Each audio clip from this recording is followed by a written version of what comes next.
Hi guys, welcome back to ನನ್ನ YouTube channel. Guys, Bigg Boss ಕಡೆಯಿಂದ ಇವತ್ತು ಎರಡನೇ ಪ್ರೋಮೋ ಬಿಟ್ಟಿದ್ದಾರೆ. ಈ ಪ್ರೋಮೋದಲ್ಲಿ ಅಶ್ವಿನಿ ಗೌಡ ಅವರು ಈ ಮನೆಯ ಕಳಪೆ ಆಗ್ತಾ ಇದ್ದಾರೆ. ಯಾರು ಕಳಪೆ ಮಾಡಿದವರು? ಸೊ ಈ ವಿಡಿಯೋದಲ್ಲಿ ಕಂಪ್ಲೀಟ್ ಆಗಿ ಮಾತಾಡೋಣ ಬನ್ನಿ. ಅದಕ್ಕಿಂತ ಮುಂಚೆ ಇನ್ನೆಲ್ಲ ಚಾನಲ್ ಸಬ್ಸ್ಕ್ರೈಬ್ ಮಾಡ್ಕೊಳ್ಳಿಲ್ಲ ಅಂದ್ರೆ ಫಸ್ಟ್ ಸಬ್ಸ್ಕ್ರೈಬ್ ಮಾಡ್ಕೊಳ್ಳಿ. ಬನ್ನಿ ಇವಾಗ ಈ ಪ್ರೋಮೋದಲ್ಲಿ ಏನು ನೋಡ್ಕೊಳ್ಳೋಣ. ಸೊ ಗೈಸ್, ಈ ವಾರದ ಮನೆಯ ಕ್ಯಾಪ್ಟನ್ ಆದಂತ ರಘು ಅವರು ಆಕ್ಚುಲಿ ಕಳಪೆ ಪವರ್ ನ ಕೊಟ್ಟಿದ್ದಾರೆ ಅಂತ ಅನಿಸುತ್ತೆ ಬಿಗ್ ಬಾಸ್ ಅವರು ಇವಾಗ ಅಶ್ವಿನಿ ಗೌಡ ಅವ್ರನ್ನ ಈ ವಾರದ ಮನೆಯ ಕಳಪೆ ಅಂತ ಡಿಸೈಡ್ ಮಾಡ್ಕೊಂಡಿದ್ದಾರೆ. ಇಲ್ಲಿ ಮತ್ತೆ ಕಿರಿಕ್ ಸ್ಟಾರ್ಟ್ ಮಾಡ್ಕೊಂಡಂತ ಅಶ್ವಿನಿ ಅವರು ಏನ್ ಮಾಡ್ತಾ ಇದಾರೆ ಅಂತಂದ್ರೆ, ಮನೆಯ ಒಳಗಡೆ ಆ ಜೈಲಿಗೆ ಹೋಗಕ್ ಮುಂಚೆನೂ ಒಂದು ಬಿಲ್ಡಪ್ ಕೊಡ್ತಾರೆ. ಹುಲಿ ಆಚೆ ಇದ್ರು ಹುಲಿ, ಒಳಗಡೆ ಇದ್ರು ಹುಲಿ, ಬೋನಲ್ಲಿ ಇದ್ರು ಹುಲಿ ಅನ್ನೋ ಬಿಲ್ಡಪ್ ಕೊಡ್ತಾ ಇದಾರೆ. ಹುಲಿ ಅಲ್ಲ, ಅದು ಇಲಿ ಆಗಿದ್ದಾರೆ, ಗೊತ್ತಾಗ್ತಲ್ಲ ಅವ್ರಿಗೆ.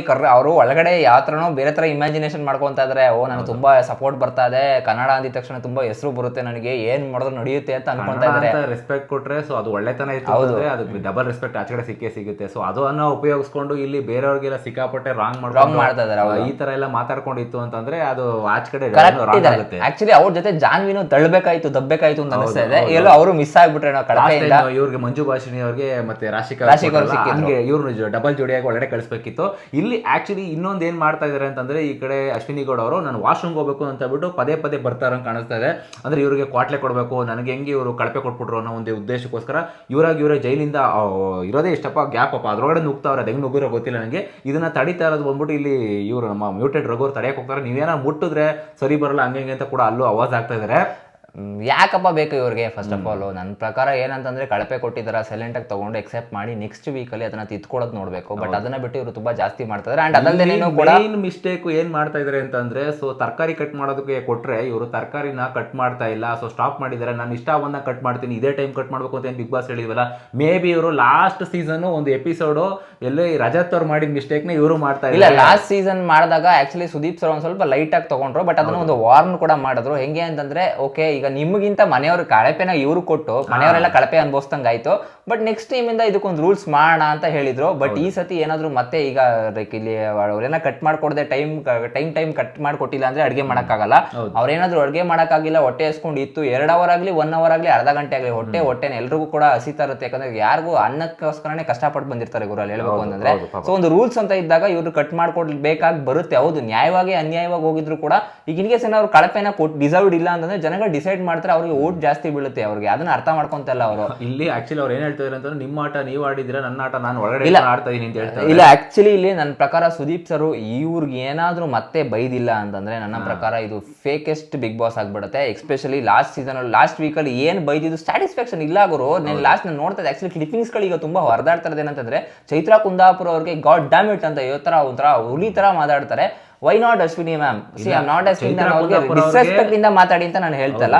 ಬಟ್ ಇಲ್ಲಿ ಏನಾಗ್ತದೆ ಅಂತಂದ್ರೆ, ಒಂದು ಹುಡುಗಿ ಮೇಲೆ ನೀವು ಬಕೆಟ್ ಹಿಡಿತಾ ಇದ್ದೀರಾ, ಆಮೇಲೆ ಆ ಕಾಕ್ರೋಚ್ ಸುದೀರ್ ಮೇಲೂ ಕ್ಲಾಸ್ ತಗೊಳ್ಳೇಬೇಕು. ಶೆಡೆ ಅಂತ ಯಾವ ತರ ವರ್ಡಿಂಗ್ಸ್ ಯೂಸ್ ಮಾಡ್ತಾರೆ.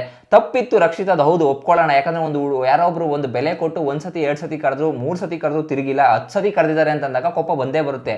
ಅದನ್ನ ಅವರು ಬೇರೆ ತರ ಹೇಳ್ಬೋದಾಗಿತ್ತು. ನೋಡಮ್ಮ, ನೀನ್ ನೆಕ್ಸ್ಟ್ ಟೈಮ್ ನೀನ್ ನನ್ನ ಬೇರೆದಕ್ಕೆ ನೀನ್ ಮಾತಾಡ್ಸ್ಬೇಡ ನನ್ನ, ಬಟ್ ನಾನೇನೋ ರೆಸ್ಪಾನ್ಸ್ ಮಾಡ್ತಾ ಇದ್ದೀನಿ, ಅಟ್ಲೀಸ್ಟ್ ರೆಸ್ಪಾನ್ಸ್ ಮಾಡೋದು ಕಲ್ತ್ಕೊ ಅಂತ ಅವ್ರು ಬೇಕಾದ್ರೆ ಈ ಕಾರಣ ಕೊಟ್ಟು ನಾವೇ ಲೈಕ್ ರೀಸನ್ಸ್ ಕೊಟ್ಬಿಟ್ಟು ವೋಟಿಂಗ್ ಇದು ಮಾಡ್ಬೋದ, ಎಲಿಮಿನೇಟ್ ಕೂಡ ಮಾಡ್ಬೋದಾಗಿತ್ತು ಲೈಕ್ ನಾಮಿನೇಷನ್ಸ್ಗೆ.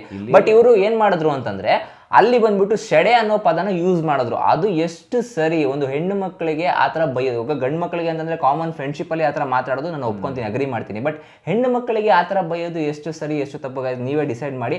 ಈ ವಾರದ ಕಿಚ್ಚನ ಪಂಚಾಯಿತಿಯಲ್ಲಿ ಈ ಒಂದು 2 ಮ್ಯಾಟರ್ ಡಿಸ್ಕಷನ್ ಆಗದೇನೆ ಸುದೀಪ್ ಸರ್ ಏನಾದ್ರು ನಾರ್ಮಲ್ ಆಗಿ ನೀವು ಏನೋ ಹೇಳ್ತಿದ್ರಲ್ಲ ಸ್ಟ್ಯಾಂಡ್ ತಗೊಂಡಿಲ್ಲ, ನನ್ನ ಪ್ರಕಾರ that is worst Bigg Boss ಆಗುತ್ತೆ. ಯಾಕಂದ್ರೆ ಲಾಸ್ಟ್ 2 ವೀಕ್ಸ್ ಇಂದ ನಾನು ನೋಡ್ತಾ ಇದ್ದೀನಿ, ತುಂಬಾ ಜಾಸ್ತಿ ಆಗ್ತದೆ. ಹೌದು, ಕಂಟೆಂಟ್ ಬೇಕು ಗುರು, ಬಟ್ ಕಂಟೆಂಟ್ ಬೇಕು ಅನ್ನೋ ನೇಪಥ್ಯದಲ್ಲಿ ನೀವು ಮಾಡಿದ್ ಸರಿ, ಅವ್ರ ಕಡೆಯವ್ರು ಮಾಡಿದ್ ಸರಿ, ಬಟ್ ಬೇರೆಯವ್ರು ಮಾಡೋದೆಲ್ಲ ತುಂಬಾ ತಪ್ಪು ಅಂತಂದ್ರೆ, ಅದು ಎಕ್ಸ್ಪೆಷಲಿ ನಾನು ಕಾವ್ಯಾಗ ನಿಜ ಹೇಳಿ ನನಗೆ ಡೈಜೆಷನ್ ಆಗ್ತಲ್ಲ. ಹೆಂಗೆ ಬಕೆಟ್ ಅಂತ ಕರೆದ್ರು? How come? She knows that. ಅವ್ರಿಗೂ ಗೊತ್ತಿದೆ. ಆಕ್ಚುಲಿ ಇಲ್ಲಿ ಕಾವ್ಯ ಅವರು ಅವರ ಒಂದು ಆಟನ ಪರ್ಫೆಕ್ಟ್ ಆಗಿ ಇಂಡಿವಿಜುವಲ್ ಆಗಿ ಏನು ಅವ್ರು ಆಡ್ತಾ ಇದ್ರು ಸೊ ಕರೆಕ್ಟ್ ಆಗಿ ಆಡ್ತಾ ಇದ್ದಾರೆ. ಎಲ್ಲೂ ಕೂಡ ಡಿಪೆಂಡ್ ಆಗಿಲ್ಲ. ಆಮೇಲೆ ಎಲ್ಲೂ ಕೂಡ ನನಗೆ ಬಕೆಟ್ ಅಂತ ಎಲ್ಲಿ ಗುರು ನನಗೆ ಕೆಲವೊಂದ್ಸತಿ ಇವಾಗ ಹೆಂಗ್ ಬಕೆಟ್ ಅಂತ ಅನ್ಸುತ್ತೆ. ನಾನು ಹೇಳ ಈಗ ಸದ್ಯಕ್ಕೆ ಸುರಾಜ್ ಅವ್ರು ಬಂದಿರೋದ್ರಿಂದ ರಾಶಿಕಾ ಅವರು ಅವರ ಒಂದು ಫೇಮ್ ನ ತಗೊಳ್ಳೋದಕ್ಕೋಸ್ಕರ, ಅಂದ್ರೆ ಲವ್ ಬೈಟ್ ಅನ್ನೋದಕ್ಕೋಸ್ಕರ, ಲವ್ ಒಂದು ಬೈಟ್ಸ್ ಬರುತ್ತೆ ಗೊತ್ತಾ, ಆ ಆ ತರ ಒಂದು ಫುಟೇಜ್ ನ ತಗೊಳ್ಳೋದಕ್ಕೋಸ್ಕರ ಪಕ್ಕದಲ್ಲಿ ಹೋಗ್ತಾ ಇದಾರೆ, ರೆಡಿ ಆಗ್ತದೆ, ತುಂಬಾ ಚೆನ್ನಾಗಿ ರೆಡಿ ಆಗ್ತಿದ್ದಾರೆ, ಹೋಗಿ ಪಕ್ಕದಲ್ಲಿ ಕುತ್ಕೊಂಡು ಮಾತಾಡ್ತಾ ಇದಾರೆ.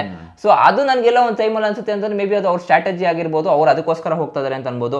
ಇಲ್ಲ ಜಾನ್ವಿ ಅವರು ಮತ್ತೆ ಈಗ ಸುಧೀರ್ ಅವ್ರು ಹೋಗ್ಬಿಟ್ಟು ಅಶ್ವಿನಿ ಜೊತೆ ಕುತ್ಕೊಳ್ಳೋದು ಅದು ಬಕೆಟ್ ಅಂತ ಅನ್ಸ್ಬೋದು. ಬಟ್ ಇಲ್ಲಿ ಕಾವ್ಯ ಅವರು ಯಾವತ್ತೂ ಕೂಡ ಗಿಲ್ಲಿ ಬೇಕು ಅಂತ ಹೋಗಿಲ್ಲ, ಗಿಲ್ಲಿ ಕಾವು ಅಂತ ಹೋಗ್ತಾ ಇರೋದು ಇಲ್ಲಿ. ಸೊ ಅದನ್ನ ಅವ್ರಿಗೆ ಅರ್ಥ ಮಾಡ್ಕೊಳ್ಬೇಕು. ಅಂಡ್ ಕಾವ್ಯ ಅವರು ಏನ್ ಮಾತಾಡ್ಬೇಕು ಅಂತ ಅನ್ಕೊಂಡಿದ್ರು ಅದನ್ನ ಕರೆಕ್ಟ್ ಆಗಿ ಮಾತಾಡ್ತಾರೆ. ಟಾಸ್ಕ್ ಅಂತ ಬಂದಾಗ ಅವ್ರು ಚೆನ್ನಾಗಿ ಆಡಿದ್ರೆ. ಲಾಸ್ಟ್ ಸೀಸನ್ ಲಾಸ್ಟ್ ಒಂದು ಟಾಸ್ಕ್ ಆಡಿದ್ರು ಅಂತ, ಅದು ಒಂದು ಫೋಟೋದು ಮಸಿ ಬಳಿಯ ಟಾಸ್ಕ್, ಅದರಲ್ಲಿ ಆಲ್ಮೋಸ್ಟ್ ಮಿಸ್ ಮಾಡಿ 5 ಫೋಟೋಗಳಿಗೆ ಹಾಕಿದ್ರು. ಬಟ್ 50% ಅಬೋ ಇಲ್ಲ ಅನ್ನೋ ಒಂದೇ ಒಂದು ರೀಸನ್ಗೋಸ್ಕರ ಅವರು ಡಿಸ್ಕ್ವಾಲಿಫೈ ಆಗಿ ಬಂತಷ್ಟೇ. ಬಟ್ ಅದನ್ನ ಬಿಟ್ರೆ ಕಾವ್ಯ ಅವರು ಸ್ವಲ್ಪ ಚೆನ್ನಾಗಿ ಗೇಮ್ ಆಡ್ತಾ ಇದಾರೆ. ಪಾಪ ಅವರೆಲ್ಲೂ ಕೂಡ ನನಗೆಲ್ಲೋ ಅವ್ರು ಫಾಲ್ಟ್ ಇದೆ ಅಂತಾನು ಅನ್ನಿಸ್ತಾ ಇಲ್ಲ. ನಿನ್ನೆ ಮಾತಾಡಿದ ರೀತಿ ಕೂಡ ಸರಿ ಇಲ್ಲ. ಯಾಕಂದ್ರೆ ಇವ್ರು ಎಲ್ಲಾರ ಪರವಾಗಿ ಸ್ಟ್ಯಾಂಡ್ ತಗೊಳಕ್ಕೆ ಅಂತ ಅವ್ರು ಡಿಸೈಡ್ ಆಗಿರ್ಬೇಕಾರೆ, ಯಾಕೆ ಅವ್ರಿಗೆ ಅವ್ರು ವಾಯ್ಸ್ ಇಲ್ವಾ? ಅವ್ರು ತಗೊಳ್ತಾರೆ. ಬಿಗ್ ಬಾಸ್ ಅವರು ಇನ್ನೊಂದು ಪನಿಷ್ಮೆಂಟ್ ಕೊಡ್ಬೇಕಿತ್ತು. ಸೊ ಕಳಪೆ ಕೊಟ್ಟಾಗ ಇವ್ರೇನೋ ಅವ್ರ ಮಾತು ಕೇಳಿಲ್ಲ ಅಂತಂದ್ರೆ, ಸೊ ಅಲ್ಲಿ ಏನಾದ್ರು ತಪ್ಪು ಮಾಡ್ತಾ ಇದ್ರೆ ಸೊ ತಗೊಂಡೋಗಿ ಅಲ್ಲಿ ನೀರೊಳಗೆ ಹಾಕ್ಬಿಟ್ಟು ಸ್ವಿಮ್ಮಿಂಗ್ ಪೂಲ್ಗೆ ಆ ಚಳಿ ಬಟ್ಟೆಲೆ ಒಂದ್ 2 ಅವರ್ 3 ಅವರ್ ಹಂಗೆ ಕುಣಿಸ್ಬೇಕಿತ್ತು. ಅವಾಗ ಅವ್ರಿಗೆ ಬುದ್ಧಿ ಬರ್ತಿತ್ತು. ಸುಮ್ನೆ ಕಳಪೆ ಕೊಟ್ಬಿಟ್ಟು ಜೈಲಲ್ಲಿ ಕುಣಿಸ್ಬಿಟ್ಟು ಸೊ ಇದಂಗೆ ಆಟ ಮಾಡ್ಕೊಂಡ್ಬಿಟ್ಟು. ಇಲ್ಲ ಆಕ್ಚುಲಿ ಏನ್ ಮಾಡ್ಬೇಕು ಗೊತ್ತಾ, ಸ್ಟ್ರಿಕ್ಟ್ ಆಗಿ ಒಂದು ವಾರ್ನಿಂಗ್ ಮಾಡ್ಬೇಕು ಅಂದ್ರೆ ಆಚೆನೆ ಕಳಿಸ್ಬಿಡ್ಬೇಕು. ನನ್ನ ಪ್ರಕಾರ ಅದನ್ನ ಮಾಡ್ಬೇಕು. ನೀವು ಬಿಗ್ ಬಾಸ್ ರೂಲ್ಸ್ ಫಾಲೋ ಮಾಡಲ್ಲ ಅಂತಂದ್ರೆ ನೀವು ಮನೇಲಿ ಇರಕ್ಕೆ ರೈಟ್ಸ್ ಇಲ್ಲ ಅಂತ. ಇವರು ಅಶ್ವಿನಿ ಮೇಡಮ್ ಅವ್ರು ಏನ್ ಮಾಡಿದ್ದಾರೆ ಲಾಸ್ಟ್ ಸೀಸನ್ ರಜತ್ದು ಅವ್ರು ಹೆಂಗ್ ಮಾಡಿದ್ರು ಆ ಒಂದು ಎಪಿಸೋಡ್ ನೋಡಿದ್ದಾರೆ. ಸುದೀಪ್ ಸರ್ ಕ್ಲಾಸ್ ತಗೊಂಡಿದ್ದ ಎಪಿಸೋಡ್ ನೋಡಿಲ್ಲ. ಆಮೇಲೆ ಸುದೀಪ್ ಸರ್ ಹೇಳಿದ ಒಂದು ಮಾತು ಏನಿದೆ ಅಂತಂದ್ರೆ, ಇದಕ್ಕೊಂದು ನಾವು ಸರ್ಟನ್ ರೂಲ್ಸ್ ನ ಸೆಟ್ ಮಾಡ್ತೀವಿ, ಅದನ್ನ ಕೂಡ ನೋಡಿಲ್ಲ ಅಂತ ಅನ್ಕೊಂತೀವಿ. ಅದೇ ರೀತಿ ಈಗ ಇವರು ನಾನು ಈ ತರ ಮಾಡಿದ್ರೆ ಮೇ ಬಿ ಏನು ಮಾಡಲ್ವೇನೋ, ಈಗ ಒಳಗ ಅವ್ರಿಗೂ ಅರ್ಥ ಆಗೋದ್ ಬೇಡ. ಅಟ್ಲೀಸ್ಟ್ ನಾನು ಕಟ್ ಮಾಡ್ಕೊಟ್ಟಿಲ್ಲ ಅಂತಂದ್ರೆ ಅವ್ರಿಗೂ ಮೇ ಬಿ ರಾಗಿ ಗಂಜಿ ಮಾಡ್ಕೊಡ್ತಾರೆ, ಕುಡಿದ್ಬಿಟ್ಟಿದೀನಿ ಅಂತ ಒಂದು ಬೇಜಾರಲ್ಲಿ ಮೇ ಬಿ ಆತರ ಮಾಡ್ತಾ ಇದಾರೆ ಏನೋ. ಮೇ ಬಿ ಬಿಗ್ ಬಾಸ್ ಒಂದು ರೂಲ್ಸ್ ಮಾಡ್ಬೇಕು. ಊಟ ಎಲ್ಲ ಒಂದೇ ತರ ಕೊಡ್ಬೇಕು. ಅವ್ರು ಈ ಗಾಂಜಿ ಎಲ್ಲವೆಲ್ಲ ಅವಶ್ಯಕತೆ ಇಲ್ಲ. ಅವ್ರು ಏನ್ ಮಾಡ್ತಾರೋ ಇವ್ರು ಅದನ್ನ ತಿನ್ಬೇಕು, ಇವ್ರು ತಿಂದಾದ್ಮೇಲೆ ಅವ್ರು ತಿನ್ಬೇಕು ಅಂತ ರೂಲ್ಸ್ ಮಾಡ್ಬೇಕು. ಆಗ ಸಕ್ಕದಾಗಿರುತ್ತೆ ಬಿಗ್ ಬಾಸ್ ಅವ್ರು. ಯಾಕಂದ್ರೆ ಇವ್ರು ಕಟ್ ಮಾಡ್ಕೊಟ್ಟು ಅವ್ರು ಅಡಿಗೆ ಮಾಡಿ ಅವ್ರು ತಿಂದ್ಮೇಲೆ ಇವ್ರು ತಂದ್ಕೊಡ್ಬೇಕು ಜೈಲವ್ರಿಗೆ ಅಂತ ಅಂದಾಗ ಅವ್ರಿಗೂ ಗೊತ್ತಾಗುತ್ತೆ ಓಕೆ ಹೊಟ್ಟೆ ಅಷ್ಟು ಏನಾಗುತ್ತೆ. ಯಾಕಂದ್ರೆ ಇವ್ರು ತಿಂದ್ಮೇಲೆ ತಂದ್ಕೊಡೋದಿದೆ ಗೊತ್ತಾ, ಅದು ಇನ್ನೂ ಹೊಟ್ಟೆ ಜಾಸ್ತಿ ಹಸಿತಾ ಇರುತ್ತೆ, ಕ್ರೇವಿಂಗ್ಸ್ ಆಗ್ತಾ ಇರುತ್ತೆ. ಇಲ್ಲ ಏನೋ ಒಂದು ಆಗೋದು ಪ್ರಾಬ್ಲಮ್ ಆಗ ಹೆಲ್ತ್ ಅಪ್ಸೆಟ್ ಆಗುತ್ತಲ್ಲ ಅವಾಗ ಗೊತ್ತಾಗುತ್ತೆ. ಯಾಕಂದ್ರೆ ಇಲ್ಲಿ ಮ್ಯೂಟೆಂಟ್ ರಘು ಆಗಿರ್ಬೋದು, ಆಮೇಲೆ ಸೂರಜ್ ಅವ್ರು ಆಗಿರ್ಬೋದು, ಧನುಷ್ ಅವ್ರು ಆಗಿರ್ಬೋದು, ಅಂಡ್ ಅಭಿಷೇಕ್ ಅವ್ರು ಆಗಿರ್ಬೋದು, 4 ಜನ ಗಂಡು ಮಕ್ಳು ಹೆಂಗೆ ಅಂದ್ರೆ ಅವ್ರಿಗೆ ಮೆಟಬಾಲಿಸಮ್ ಬೇಕು, ಬೇಗ ವರ್ಕ್ ಆಗ್ತಾ ಇರುತ್ತೆ. ಜಿಮ್ ಮಾಡೋರ್ಗೆ ನಮ್ಗೆ ತುಂಬಾ ಚೆನ್ನಾಗಿ ಗೊತ್ತಿರುತ್ತೆ ಯಾವ ತರ ಹೊಟ್ಟೆ ಹಸಿಯುತ್ತೆ. ಒಂದು ಅರ್ಧ ಗಂಟೆ ಇದ್ದಾನೆ ಕೋಪ ಹೆವಿ ಬರ್ತಾ ಇರುತ್ತೆ ಬ್ರೈನ್ಗೆ. ಯಾಕೆ ಹೊಟ್ಟೆಗೆ ಊಟ ಬಿದ್ದಿಲ್ಲ ಅಂತಂದಾಗ ಮನುಷ್ಯ ಆಟೋಮೆಟಿಕಲಿ ಆಂಗರ್ನ ತೋರಿಸ್ತಾನಂತೆ. ಸೊ ಆವಾಗ ಆ ಟೈಮಲ್ಲಿ ಇವ್ರು ಊಟ ಕೊಟ್ಟಿಲ್ಲ ಅಂತಂದಾಗ ಅವರು ಪಾಪ ಟಾಸ್ಕ್ ಕಡೆ ಕಾನ್ಸಂಟ್ರೇಷನ್ ಮಾಡೋದು ತುಂಬಾ ಕಮ್ಮಿ ಆಗ್ಬಿಡುತ್ತೆ. ಹೋಗ್ದೊಡ್ಡ ಇದನ್ನ ಅರ್ಥ ಮಾಡ್ಕೊಂಡು ಅಶ್ವಿನಿ ಮೇಡಮ್ ಅವರು ಇದನ್ನ ಬಿಡಬೇಕು. ಇವ್ರು ಯಾಕೆ ಈ ತರ ಮಾಡ್ತಾ ಇದಾರೆ ನಂಗೆ ಒಂದು ಅರ್ಥ ಆಗ್ತಾ ಇಲ್ಲ. ತಿದ್ಕೋತಾ ಇಲ್ಲ, ಜಾಸ್ತಿ ಮಾಡ್ತಾರೆ. ಒಟ್ಟಿನಲ್ಲಿ ಕಾದ್ ನೋಡ್ಬೇಕಾಗುತ್ತೆ ಗೈಸ್. ನಾಳೆ ಎಪಿಸೋಡ್ ಅಲ್ಲಿ ವಾರದ ಕತೆ ಕಿಚ್ಚನ ಜೊತೆಯಲ್ಲಿ ಕಿಚ್ಚ ಸರ್ ಹೆಂಗೆ ಕ್ಲಾಸ್ ತಗೋತಾರೆ ಅಂತ ಕಾದು ಈಗಾಗಲೇ ನಾನು ಕಾಯ್ತಾ ಇದ್ದೀನಿ. ನಿಮಗೆ ಸೊ ಏನ್ ಅನ್ಸುತ್ತೆ ಈ ಪ್ರೋಮೋ ಬಗ್ಗೆ ಅಂಡ್ ಅಶ್ವಿನಿ ಮೇಡಮ್ ಬಗ್ಗೆ ಕಮೆಂಟ್ ಮಾಡಿ ತಿಳಿಸಿ. ಸಿಗೋಣ ಮುಂದೆ ನೋಡಿದ್ರೆ ಅಲ್ಲಿ ತನಕ ಚಾನಲ್ ಸಬ್ಸ್ಕ್ರೈಬ್ ಮಾಡ್ಕೊಳ್ಳಿ, ಏನಾದರೂ ದೊಡ್ಡ ಸಬ್ಸ್ಕ್ರೈಬ್ ಮಾಡ್ಕೊಳ್ಳಿ. ಬಾಯ್.